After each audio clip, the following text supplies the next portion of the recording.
Hi friends, ಎಲ್ಲರಿಗೂ ನಮಸ್ಕಾರ. ನಾನು ಇವತ್ತು ತೋರಿಸ್ಕೊಡ್ತಾ ಇದ್ದೀನಿ ಚಿಕನ್ ಡ್ರೈ ಯಾವ ಥರ ಮಾಡೋದು ಅಂತ. ನೀವು ಕೂಡ ಅದೇ ಥರ ಟ್ರೈ ಮಾಡಿ.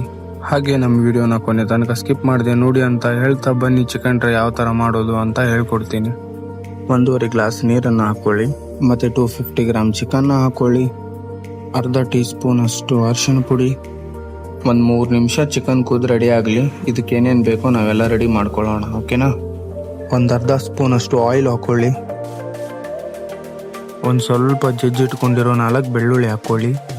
ಬೆಳ್ಳುಳ್ಳಿನ ಸ್ವಲ್ಪ ಗೋಲ್ಡನ್ ಕಲರ್ ಬರೋವರೆಗೂ ಫ್ರೈ ಮಾಡ್ಕೊಳ್ಳಿ. ಸ್ವಲ್ಪ ಹಾರ್ಡ್ ಆದರೆ ತಿನ್ನಲಿಕ್ಕೆ ಚೆನ್ನಾಗಿ ಅನ್ಸುತ್ತೆ. ಒಂದು 4 ಕಟ್ ಮಾಡ್ಕೊಂಡಿರೋ ಮೆಣಸಿನ್ಕಾಯಿನ ಹಾಕ್ಕೊಳ್ಳಿ, ಫ್ರೈ ಮಾಡ್ಕೊಳ್ಳಿ ಚೆನ್ನಾಗಿ. ಆವಾಗಲೇ ಚಿಕನ್ ಕುದಿಲಿಕ್ಕೆ ಬಿಟ್ಟಿದ್ವಲ್ಲ, ಅದು ರೆಡಿಯಾಗಿದೆ. ಇದರಲ್ಲಿ ಆ್ಯಡ್ ಮಾಡ್ಕೊಂಡ್ಬಿಡೋಣ. ಇವಾಗ ಚೆನ್ನಾಗಿ ಫ್ರೈ ಮಾಡ್ಕೊಳ್ಳಿ. ಒಂದು ಸ್ವಲ್ಪ ರೋಸ್ಟ್ ಆಗಬೇಕು ಆ ಥರ.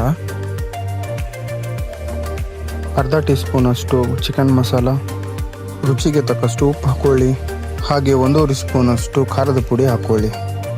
ಚೆನ್ನಾಗಿ ಫ್ರೈ ಮಾಡ್ಕೊಳ್ಳಿ.